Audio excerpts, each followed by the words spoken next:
Monsieur Serge Thion, vous êtes ancien chercheur français au CNRS. Je vous remercie infiniment d'avoir eu la gentillesse d'accorder cet entretien à la radio francophone iranienne. Monsieur Thion, le président iranien Mahmoud Ahmadinejad a effectué une visite en Afghanistan, à Kaboul, où il a rencontré son homologue afghan, Hamid Karzai, avec qui il s'est entretenu des relations bilatérales ainsi que des questions régionales internationales. Quelle importance accordez-vous à cette visite en Afghanistan du président iranien?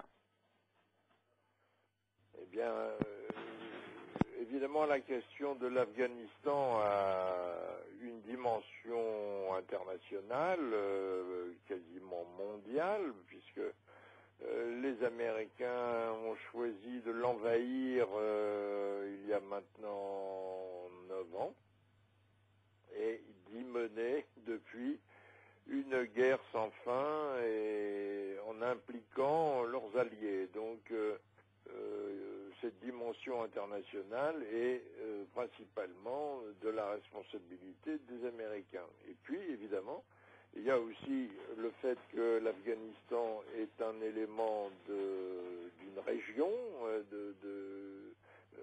que ses voisins sont impliqués, évidemment, dans l'insécurité, la guerre qui s'est développée dans ce malheureux pays. Donc, la coopération régionale pourrait peut-être permettre de résoudre un certain nombre de problèmes à l'avenir, quand les Afghans pourront se débarrasser de l'intervention brutale des Américains et des Européens et pourront commencer à résoudre leurs propres problèmes intérieurs.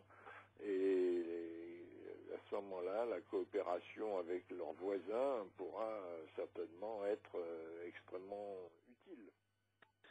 Monsieur Thion, vous en fait venez d'indiquer en fait un sujet très important. À juste titre, vous dites que il faut permettre aux Afghans eux-mêmes de résoudre leurs propres problèmes.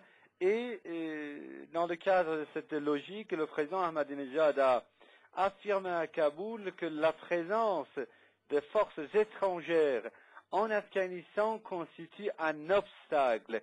Quelle est votre analyse sur ce sujet? Mais oui, parce que les Américains poursuivent des buts de guerre qui sont parfaitement imaginaires. Ils se représentent l'Afghanistan comme le lieu où bouillonnerait ce qu'ils appellent le terrorisme international et qui les aurait attaqués en septembre 2001 en faisant les attaques contre les tours de New York et tout ça.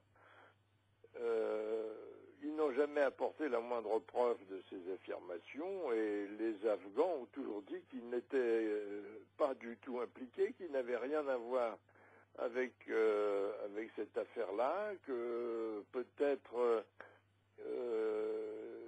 certaines organisations étaient mêlées ou n'étaient pas mêlées aux affaires de terrorisme, mais que ça n'avait rien à voir avec l'Afghanistan et donc à partir du moment où les Américains sont venus brutalement s'insérer dans cette situation et modifier le jeu des facteurs politiques afghans, il n'y avait plus aucune solution. Donc il faut que les Américains se rendent compte que leur guerre est fondée sur des buts qui n'existent pas, que dès qu'ils s'en iront d'Afghanistan, la situation s'arrangera, c'est-à-dire que les Afghans commenceront, s'ils le peuvent encore, à ce moment-là, reconstruire un système politique qui leur convienne.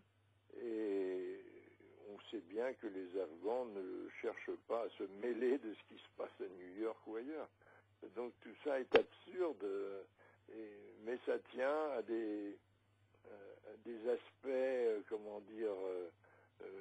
extraordinaire de l'impérialisme américain.